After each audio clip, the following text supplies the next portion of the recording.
Melanjutkan cerita pada episode sebelumnya, di mana pada episode itu Brahma ketahuan saat mengambil peti harta oleh Angkawijaya. Dengan kesaktian Brahma saat ini, Permadi dan Raden Angkawijaya jelas bukan tandingannya. Lalu pada episode itu juga menceritakan keberangkatan Brahma dan Kamasuta menuju Pajajaran. Bagi kalian yang belum nonton pada episode ini, silahkan klik link di atas atau cek link pada deskripsi di video kali ini.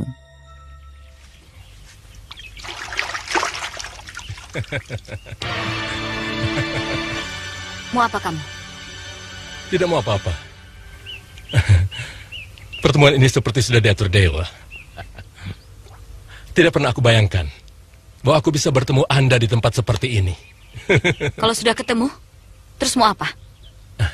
Terus terang, aku benci sama kamu.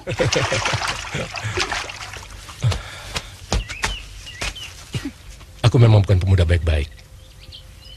Tapi secara jujur, aku benar-benar mencintaimu. Sejak pertama kali kau menolongku. Waktu aku dikeroyok prajurit Kuntala di Madangkara. Setiap saat, aku selalu menolong orang-orang yang dianiaya penjajah Kuntala. Siapapun dia. Jadi kau tidak usah berpikiran yang tidak-tidak. Mengerti? Jangan marah dulu, Lasmini.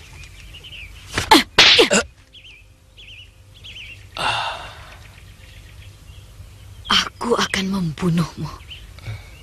Kalau kau berani kurang ajar lagi padaku. Ingat itu murid Durgalapati. Permadi yang ditampar oleh Lasmini, dia sangat sakit hati lalu mengeluarkan jurus andalannya, yaitu jurus seruling yang bisa membuat korbannya berhalusinasi dan korbannya juga bisa mengikuti semua keinginannya. Lasmini yang berhasil terkena jurus tersebut, dia bersedia melakukan apa saja keinginan Permadi, dan Permadi pun dia langsung menggagahi Lasmini yang saat itu masih dalam pengaruh jurus seruling itu.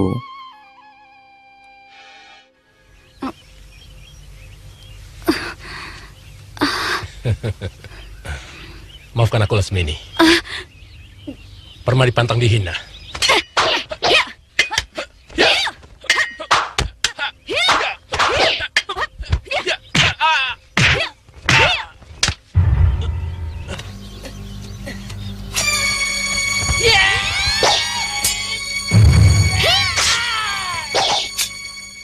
Dengan ilmu kanuragan yang sangat tinggi, Lasmini dengan mudahnya menumbangkan Permadi yang telah merenggut kesuciannya.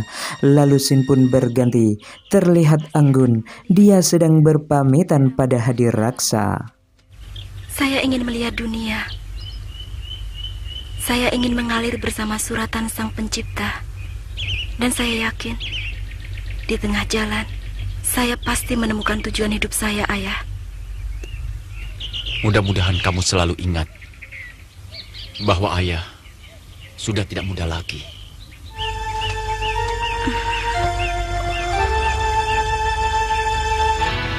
Saya tidak punya siapa-siapa lagi kecuali ayah. Saya pasti akan menyempatkan pulang. Begitu saya kangen pada ayah.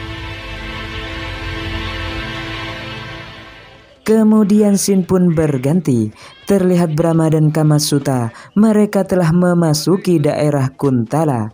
Brahma berniat mencari ibunya, yang kini telah menjadi istri bangsawan Kuntala. Setelah berhasil menemukan alamatnya, Brahma langsung menghadap ibunya, yang kini sama sekali ia tak mengenali Brahma. Ada perlu apa? Andika ingin bertemu saya? Hamba menyampaikan surat dari Ibu Adu Satuha.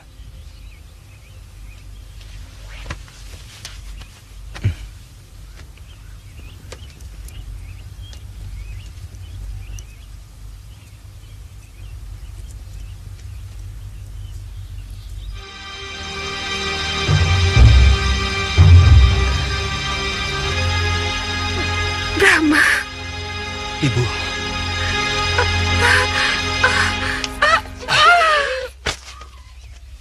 Jangan sentuh ibuku. Ikat mereka.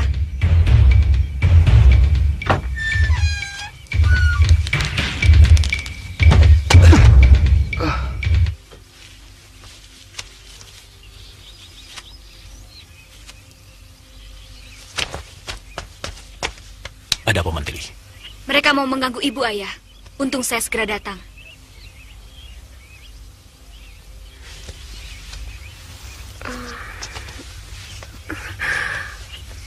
Dinda tidak apa-apa? Kenapa mereka diikat? Mereka mau dibawa ke istana, Ibu, untuk diadili. Kenapa? Karena mereka akan mencelakakan Ibu. Dia anakku.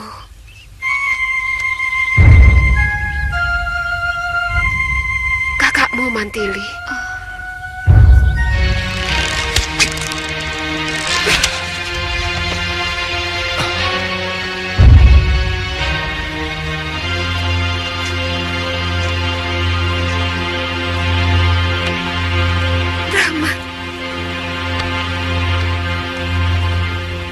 Bangunlah, anakku. Maafkan saya, Ibu.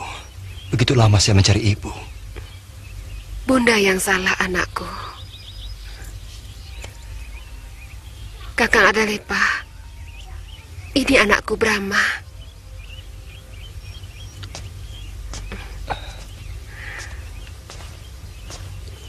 Suami Ibu. Maafkan kedatangan hamba, Gusti. Aku akan lebih berbahagia lagi kalau kau memanggil aku ayah, karena aku adalah ayah dari adik kandungmu.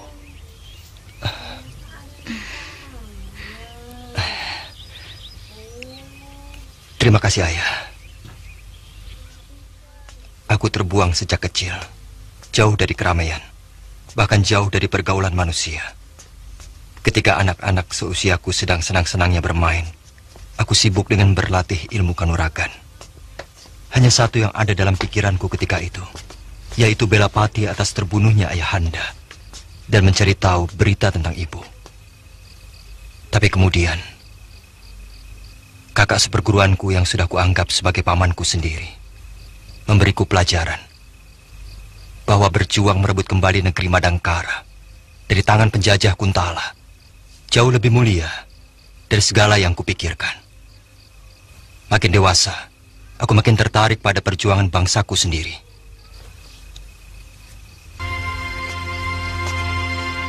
Belum lama aku turun gunung. Aku melihat keramaian negeriku sendiri. Dan makin kuat keinginanku untuk merebut negeriku dari kekuasaan negeri ayahmu. Apa yang Dinda lakukan kalau perang pecah antara orang-orang Madangkara dengan Kuntala? Ayahku memang orang Kuntala, tapi ibuku orang Madangkara. Siapa yang akan kamu bela? Keyakinanku. Brahma yang berada di negeri Kuntala ternyata dapat dikenali oleh hadir raksa yang tak sengaja melihatnya. Kemudian scene berganti. Terlihat Lasmini, dia yang sedang luka hati dan perasaannya. Dia berputus asa dan melakukan usaha bunuh diri. Kemudian lewat rombongan yang tak dikenal dan pemimpinnya menyelamatkan Lasmini dari usahanya bunuh diri.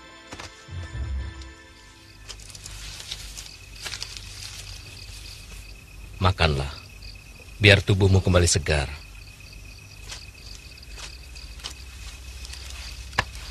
Jangan terlalu menyesali nasib. Saya percaya semua yang kamu ceritakan.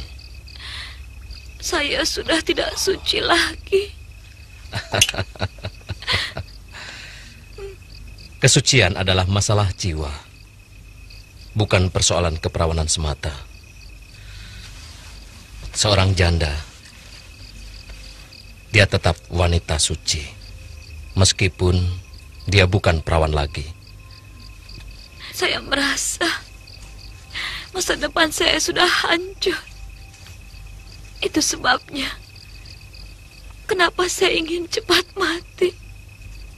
Mungkin tidak akan ada seorang lelaki pun yang mau menerima saya dalam keadaan seperti ini. Ada. Akulah lelaki itu. Di mataku, kau tetap seorang wanita suci. Karena kehormatanmu dirampok orang. Bukan sengaja kau serahkan dengan murah. apakah saya sudah siap untuk menjadi seorang selir?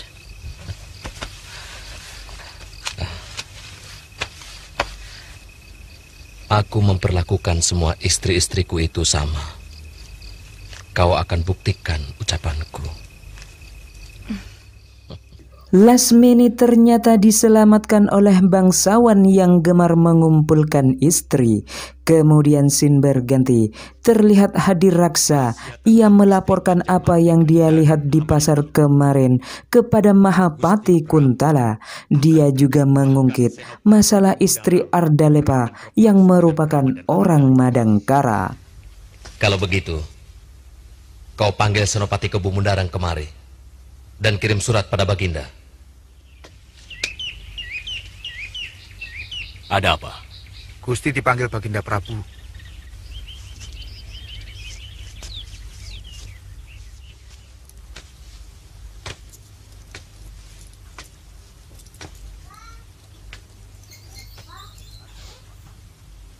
Ardalepa.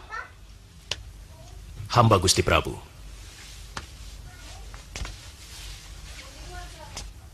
Benar istrimu orang Madangkara? Daulat Gusti Prabu. Bekas istri seorang petinggi Madangkara?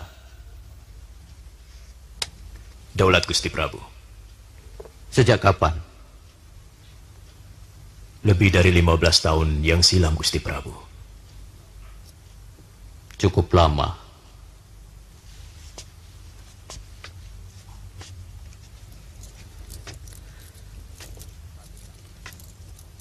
Patih Tanuwijaya. Hamba Gusti.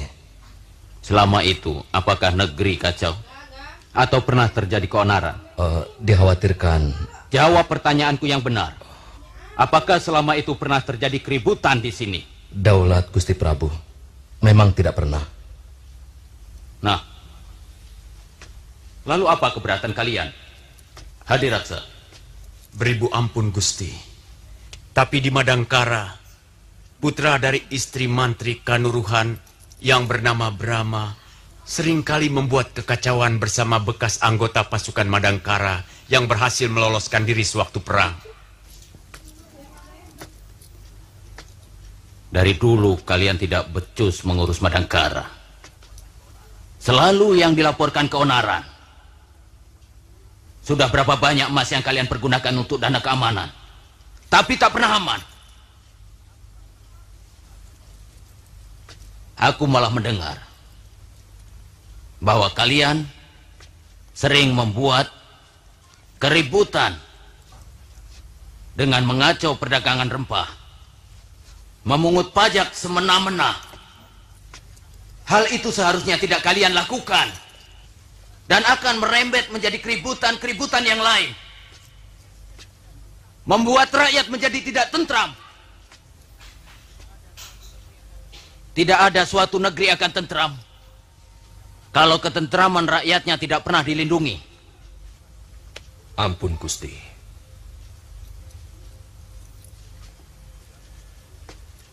Tidak ada kekacauan yang lain Gusti, kecuali keonaran yang dilakukan oleh para pemberontak Madangkara. Dan hamba yang selalu menangani semua keonaran itu Gusti. Kebu Mundarang, aku tahu anakmu sendiri yang mengacau perdagangan, mengharuskan rakyat menjual hasil rempahnya dengan harga yang rendah, dan dia menjual kepada pedagang Persia dengan harga yang tinggi. Ini yang membuat masyarakat resah, merasa tertindas. Itu yang harus kalian betulkan, bukan melaporkan orang lain untuk menutupi kebusukan yang kalian lakukan.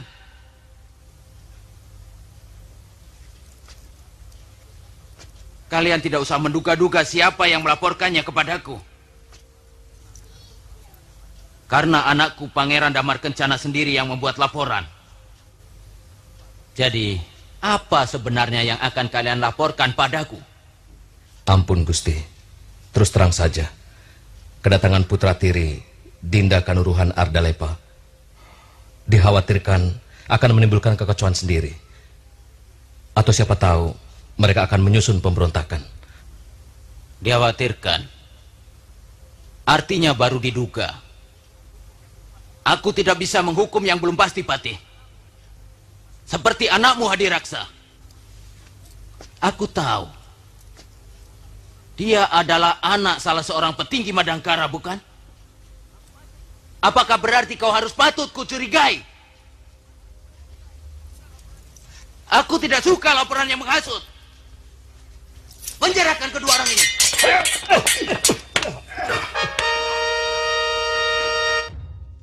Mahaprabu Kuntala rupanya adalah seorang raja yang cukup bijaksana. Dia tidak menghukum orang yang belum tentu bersalah. Dia malah memenjarakan Kebu Mundarang dan juga Hadiraksa yang dinilainya ingin menghasut dirinya. Lalu scene pun berganti.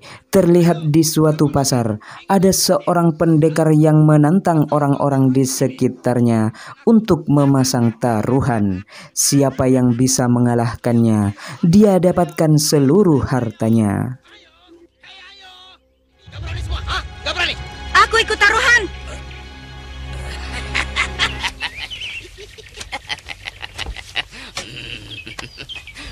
Taruh dulu uangmu. Aku pertaruhkan diriku. Aku bersedia menjadi budakmu kalau kalah. Tidak sepantasnya. Gadis secantik kamu ingin jadi budak. Lebih cocok jadi istriku. Sudah kuperingatkan Jumawa. Nanti uangmu hilang semua.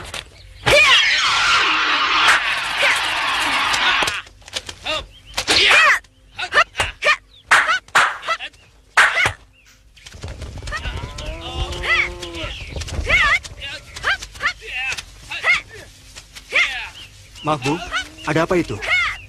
Biasa, taruhan Abisila, Den. Mari, Den. Terima kasih. Ayo Mantili.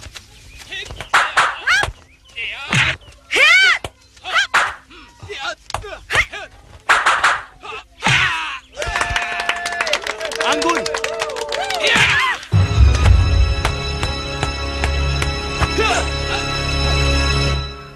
Mana uang taruhanmu? Taruh sini. Taruhan? Ya. Kalau kamu bisa mengalahkan aku, ambil semua uang ini. Juga gadis itu. Aku tidak mau ikut jadi taruhan. Aku hanya mau bertaruh melawan kamu, Surondakan. Hai! Tapi kamu sudah kalah. Anggun. Sudah. Jangan dengarkan ocehan gadis itu. Ayo.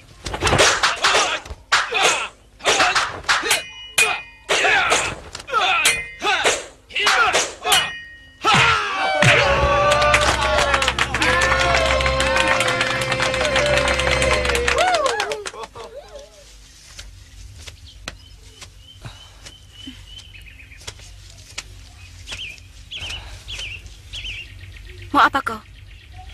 Kemana saja kamu, Anggun? Kemana?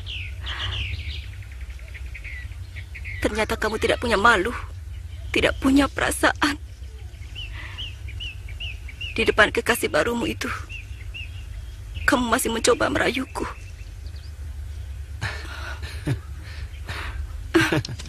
Hei! Dia juga kekasihmu? Dengar dulu, aku bukan pacarnya. Aku adik kandungnya. Jadi, kamu keliru kalau cemburu padaku. Brahma kan orang Madangkara. Makanya dengar dulu penjelasanku.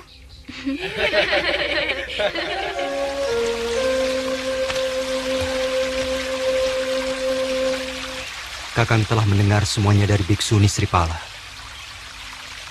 Itu sebabnya kenapa Kakang ke Kuntala. Di samping Kakang juga mencari ibu. Habis, Kakang kelihatannya mesra sekali menggandeng Lasmini. Yang membuat Kakang kelihatan mesra adalah kecemburuanmu. Mau cari kupu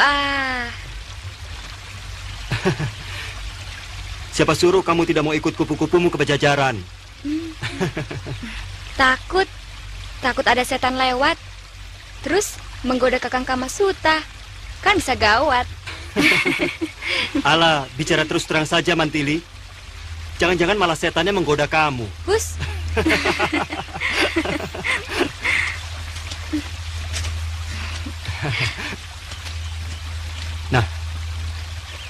Sekarang sebaiknya kalian segera pergi ke Kuntala.